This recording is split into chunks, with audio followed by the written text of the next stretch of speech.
Las aves se caracterizan por poseer un plumaje muy vistoso y llamativo en la mayor parte de las ocasiones. La diferenciación en la estructura y composición de plumaje entre machos y hembras se conoce como dimorfismo sexual en el plumaje. Existen aves con un marcado dimorfismo sexual en el plumaje, en las cuales es muy fácil distinguir entre los machos y las hembras. Si vemos un pavo y una pava o un gallo y una gallina, nos resulta muy sencillo distinguir cuál de ellos es el macho y cuál la hembra.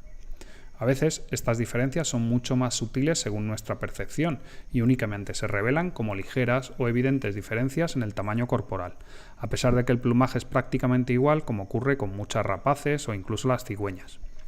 Una tercera opción es que tanto el plumaje como el tamaño corporal u otras características externas sean totalmente iguales y las aves sean totalmente idénticas según el ojo humano. Sin embargo, estos plumajes lanzan señales que muchas veces solo ellas son capaces de captar, ya que su rango de percepción sensorial de los colores es más amplio que el de los mamíferos, siendo capaces de ver en el rango de los ultravioletas, entre 400 y 15 nanómetros. En estos casos es muy útil el estudio del ave en mano, ya que podemos determinar su sexo dependiendo de la época del año, sin recurrir a técnicas más invasivas como puede ser, por ejemplo, realizarles una endoscopia o tomarles una muestra de sangre para analizarla en el laboratorio y asignar el sexo mediante técnicas moleculares. Si capturamos un ave sin dimorfismo sexual en el plumaje en invierno, fuera de la época reproductora, habitualmente no les asignamos un sexo conocido. Si la capturamos entre los meses de abril y agosto en el hemisferio norte, es decir, dentro de la época reproductora, sí les podemos asignar un sexo. El rasgo más evidente es que en las aves son las hembras las que ponen los huevos, así que si vemos a un individuo poniéndolo, podemos decir de manera inequívoca que se trata de una hembra. Debemos ser cautelosos porque en algunas especies incuban de manera indistinta machos y hembras, así que podemos ver a un macho sobre un huevo que no ha puesto. No es muy habitual, pero a veces capturamos en nuestras redes hembras grávidas. Esto quiere decir que están a punto de poner alguno de sus huevos.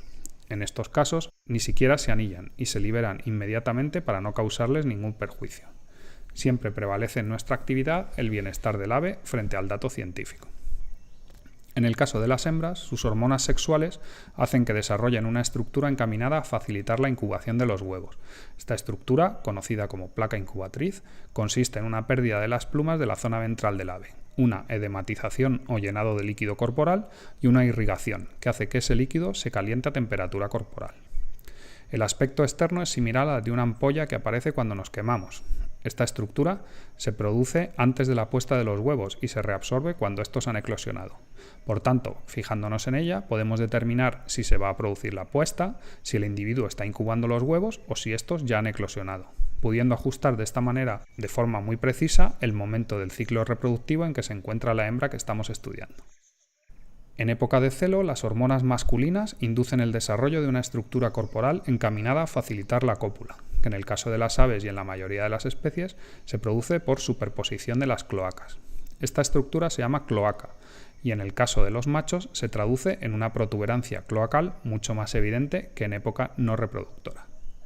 La asignación de un sexo concreto a individuos de una población determinada y su individualización mediante el anillamiento científico permite conocer la estructura de las comunidades de aves y su viabilidad a corto, medio y largo plazo, para en caso necesario adoptar medidas encaminadas a su conservación.